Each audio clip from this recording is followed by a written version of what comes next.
Hi, guys. I'm Coach Beanie. Today, we're going to talk about cutting your stress and anxiety in half. Okay, wouldn't that be great? If you're experiencing stress and anxiety and you can cut it in half, wouldn't you want to? So, let me tell you about a client that I'll call John. All right. So, John was stressed about work and finances. He had worked at his company for about 6 years, and then suddenly his boss was let go. And there were other changes that were also happening with the company that left him with a lot of questions. And at the same time, his truck, his 8-year-old truck, recently started making weird noises. And he was expecting that he was going to be having some expenses around his truck, needing to get it fixed. And he didn't know how much it was going to cost, but he was expecting the worst, right? So John's stress was really high and he felt a lot of anxiety about the future. So here's how I helped John. And this can totally help you too. All right. Living with stress and anxiety is no fun. So there's 2 steps to this process. Step one is to identify and write down all of the questions that are banging around in your mind about whatever's bothering you. Okay. So with John, it was his job and his truck. So I encouraged him to, okay, think about your job and what questions do you have about that are going, around in your mind. And then what about your truck? What questions do you have about this? And so here were John's questions. What's happening at work? Why are they making stupid changes? Will they keep me? What if they don't keep me? What's wrong with my truck? How much will it cost to fix it? Why can't I ever get a break? How bad will things get? What if something else expensive goes wrong? Okay, so that's step one, to identify and write down the questions. Now, don't just think about them. Really get out a piece of paper and write them. So, if you're listening to this and you're in a place where you can do this right now, I want you to pause the audio and get out a piece of paper and write down those questions that you have in your mind about whatever it is that is stressful or that you feel anxious about. Okay, so that's step one. Now, step two is to address the questions. Unaddressed questions bang around in our head, in our mind, and create stress and anxiety. So I like to think of this kind of like a pinball machine. When you put the money in and you pull the lever back and the ball comes out and it starts hitting all those levers and triggering the lights and the noise. And it just seems like there's multiple balls, like depending on how fast it goes, right? It's like there's multiple balls in there, not just one, because there's just so much more chaos. And that's how these unaddressed questions are in our mind, that they're banging around, creating a lot more chaos and noise and these unwanted stress and anxiety, right? So we want to address the questions. And notice that I did not say answer the questions. And that is because some of the questions need to not be answered because they're useless. And then I'm going to talk about that in a second. But we do want to address them. Okay, so I like to think of this in 3 different categories or even like 3 different buckets to put these questions in. And bucket one is this is a useless question. All right. Now you'll know that the question is useless because if you try to answer it, it's not going to bring you any useful information.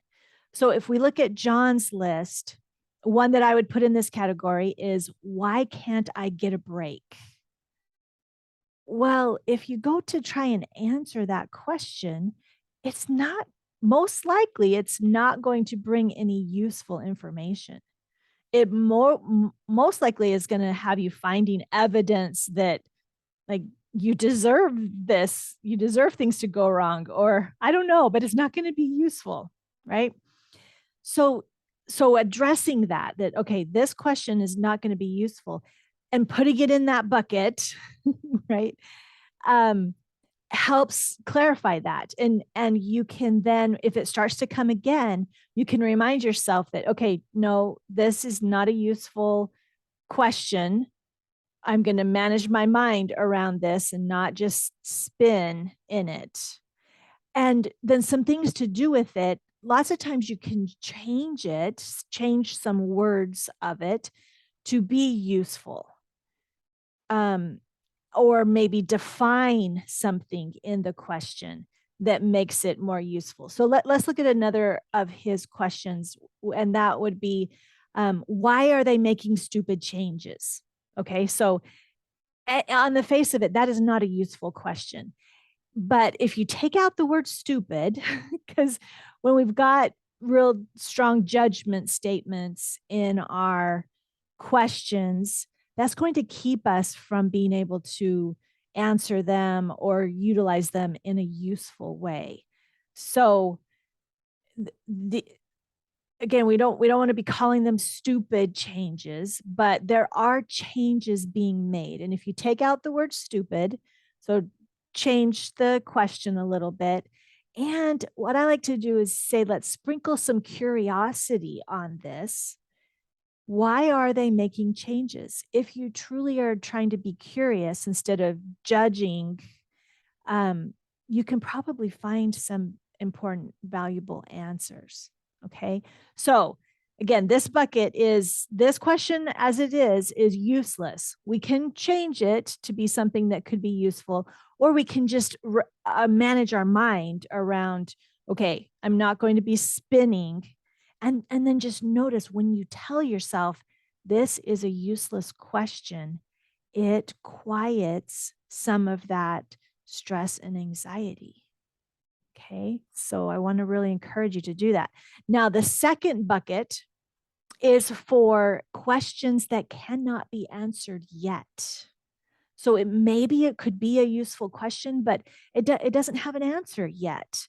So one from John's list would be, how much will it cost to fix my truck? Well, we don't know yet because we don't even know what's wrong with it yet.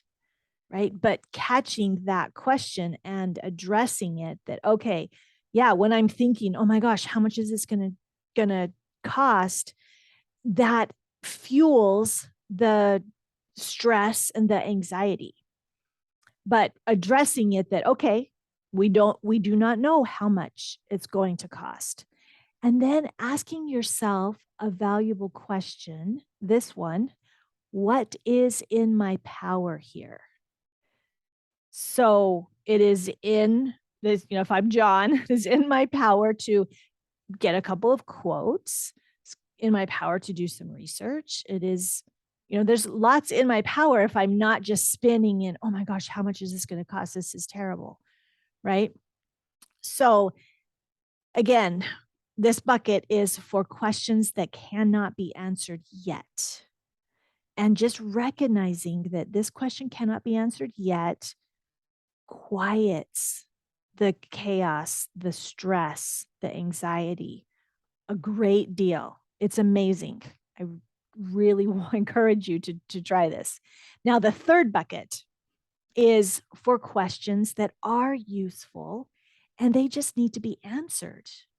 And so catching them, writing them on the paper, having it in front of you, then you can assess, oh, okay, this actually could be a useful question. Let me answer it. Because even useful questions, if they're just banging around, they're creating stress and anxiety, and they need to be answered. So if you have that list in front of you, if you paused and wrote your list, look at your list and assess which of those questions would be useful to answer. And I want to highlight some what if questions. Lots of times we are having what if, like, what if this happens? And it can be useful to answer some of those. Like, so this question on John's list, what if something else goes wrong? What if it's something else expensive goes wrong, right? That you can answer that in a way, especially if you can bring some experiences from the past and tell yourself, okay, well, if that were to really happen, then I know I will figure it out just like I always have before. Right. And that does so much to quiet, to cut in half if you assess these questions, address them and put them in these buckets, do what you can for answering them. This process is going to cut your stress and your anxiety in half, if not more. Okay. So again, those unaddressed questions, they bang around and they create stress and anxiety. So we do not want to leave them unaddressed. All right. So put these your questions in these buckets in your mind and do this work, right? If you will address your questions in these ways, it will make a huge difference in terms of how stressed and how anxious you feel.